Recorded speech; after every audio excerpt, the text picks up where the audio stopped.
Midnight Robin Productions.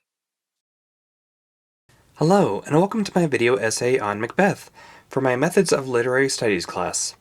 Today I'll be discussing a great performance Macbeth from 2010, starring Patrick Stewart and Kate Fleetwood, directed by Rupert Goold.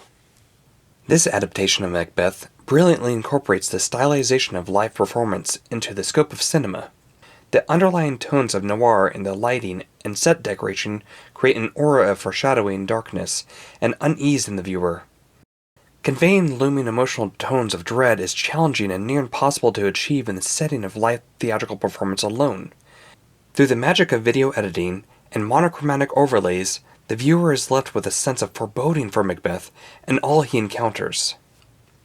While director Rupert Goold did not change Shakespeare's dialogue, he made several changes to the setting and structure of the play that changed how the viewer perceives it.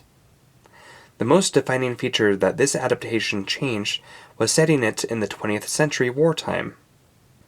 Blakely, on Study.com, presumes the film to be set between World War I and the fall of the Iron Curtain, based on the wardrobe, props, and set design. I also thought it was noteworthy that Goold portrayed the witches as nurses in this interpretation. According to Margaret Lynn at the School of Visual Arts, this was meant to inspire fear in the audience.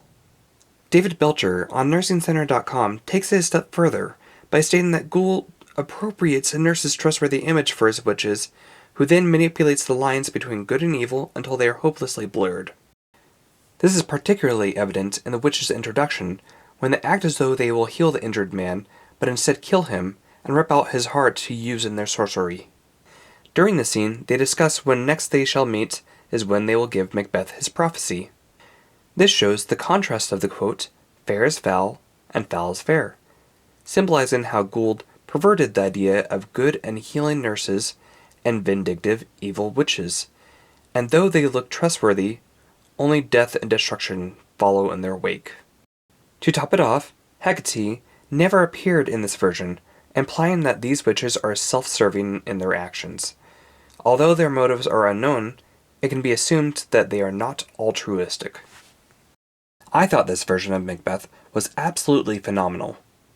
Not only because you can't go wrong with Sir Patrick Stewart as Macbeth, since he truly brings a magnificent and believable aura to every role he plays, but also the cinematic direction Goold chose to take in his direction of the film. The contrast of sticking true to the dialogue and beats of the play while adapting it to a 20th century wartime era was highly complimentary and left the viewer with a sense of awe and satisfaction. Personally, I would have liked to see how you would have envisioned Hecate in this adaptation, but that's such a small critique, it hardly merits repeating. Kate Fleetwood's performance as Lady Macbeth was also outstanding. As I mentioned in my literary studies class, they did great casting with her because she plays sinister and terrifying very well. Previously, my only experience seeing her act was in Harry Potter and the Deathly Hallows Part 1 as Mary Cattermole. Based on that performance alone, I would never have expected her to have this level of range as a performer and be able to bring Lady Macbeth to light in such a way that was akin to Lady Death. It was evident in her performance that she was playing Lady Macbeth in a way that many readers see her as the fourth witch. I loved this movie, and for Sir Patrick Stewart and Kate Fleetwood's performances alone, I feel it deserves a higher IMDb score than 7.5. Another scene where I enjoyed the symbolism of the lighting was when Macbeth was told of Lady Macbeth's death. The lighting starts off bright and strong, which is not only a contrast of what we've seen thus far in the film, but also symbolizes the strength and confidence Macbeth feels in his fight against the English army, similar to how a star will become brighter just before it collapses. However, when he is told of his wife's passing, his confidence wavers, and light becomes darker, symbolizing the downfall that is to come. I am the banners on the outward walls, the cry is still they come.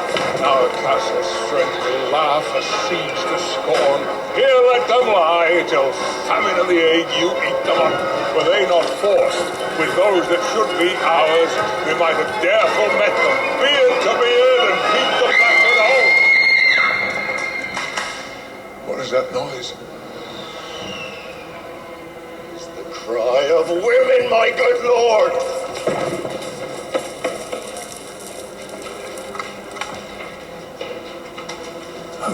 forgot the taste of fear.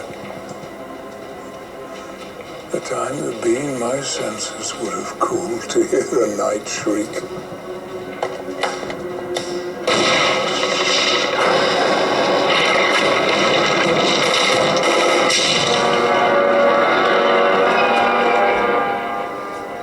I've supped full with horrors, direness, familiar to my slaughterous thoughts, cannot once start me. Wherefore was that cry? The Queen, my lord, is dead.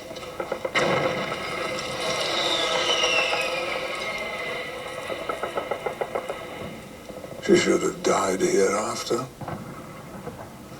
There would have been a time for such a word.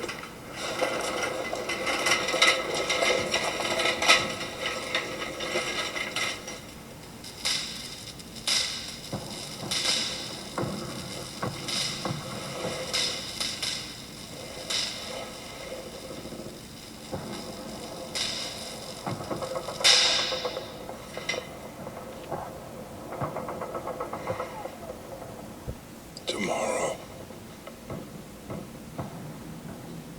And tomorrow. And tomorrow.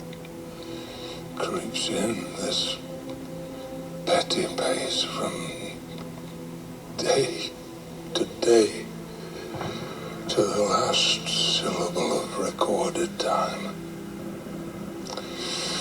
And all our yesterdays of lighted fools away to dusty death.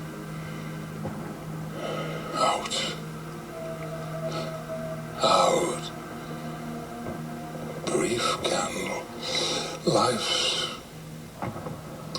but a walking shadow. A poor player that struts and frets his hour upon the stage. And then is heard no more. It is a tale told by an idiot, full of sound and fury, signifying nothing.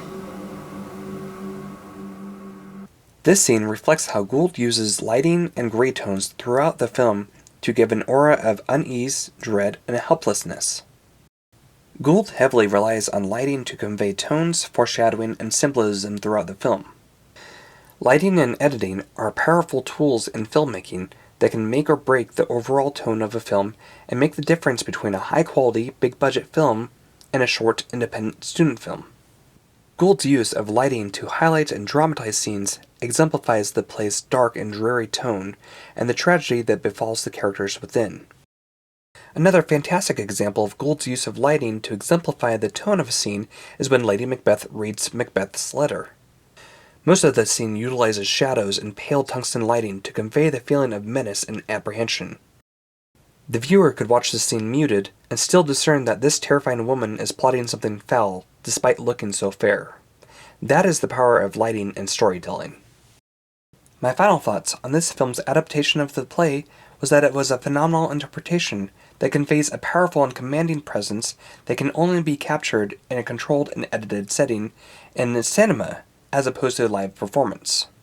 I was a little disappointed over the lack of Hecate's presence, but it was not a breaking point for me.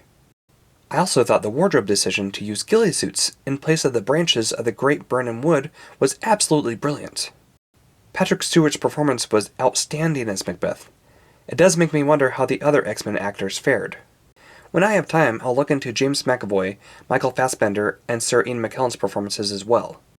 But for now, next to The Lion King, this is probably my favorite adaptation of a Shakespearean play, and I highly recommend watching it. Thank you for listening to my video essay on Macbeth. I hope you found it informative and entertaining. And always, stay creative and stay beautiful.